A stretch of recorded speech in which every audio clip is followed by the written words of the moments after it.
জুলাই শহীদের রক্তের উপর দাঁড়িয়ে থাকা ইন্টারিম যাদের দায়িত্ব ছিল এই খুনি জঙ্গি সশস্ত্র লীগের বিচার করা, কিন্তু তারা সেটা না করে তাদের কেউ কেউ পুনর্বাসনের দায়িত্ব নিয়ে নিয়েছে।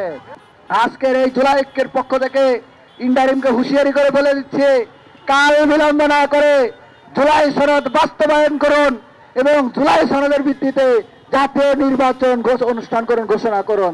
যেরকম আল্লাহ হচ্ছে নামাজ পড়া, রোজা করা, এগুলো সব ফরজ করে দিয়েছে, ওটাকেও সেম ভাবে মারা ফরজ করা হয়ে গিয়েছে। ইয়েস, কালকে আমি সারাদিন মাঠেই থাকছি। 13 নভেম্বরে ছাত্র জনতার প্রস্তুতি হচ্ছে আওয়ামী লীগ, খুনি লীগ, তারপরে যুবলীগ, ছাত্রলীগ, এরা সন্ত্রাসী, এদেরকে যেভাবেই হোক যে কোনো মূল্যে আমরা প্রতিহত করব।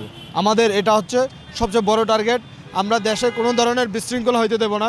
আওয়ামী লীগ চাচ্ছে দেশে একটা মব তৈরি করতে, একটা বিশৃঙ্খলা সৃষ্টি করতে, আমরা এটা কোনোভাবে হইতে দেব না। আপনারা অবশ্যই জানেন যে জুলাই আগস্টে ফ্যাসিস্ট লীগ যে ফ্যাসিস্ট কায়দায় যেভাবে আমাদের ভাই বোনদেরকে হত্যা করা হয়েছে, যেভাবে ভাই বোনদেরকে শহীদ করা হয়েছে, আমরা এটা প্রতিবাদে যদি ফ্যাসিস্ট লীগ 13 নভেম্বর যদি এখানে কোনো রকমের বিশৃঙ্খলা তৈরি করার চেষ্টা করে, আমরা তাদেরকে যেভাবে আমাদের ভাইদেরকে জুলাই আগস্টে আহত নিহত করা হয়েছে এবং শহীদ করা হয়েছে, আমরা তাদেরকে প্রতিহত করব।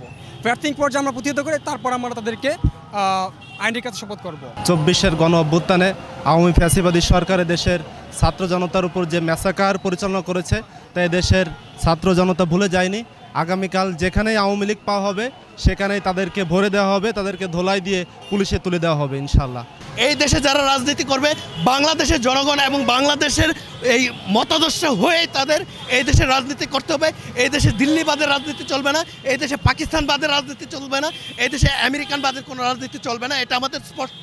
এই তরুণ জেনারেশনে, এই 24 প্রজন্মের আমাদের দাবি একটাই।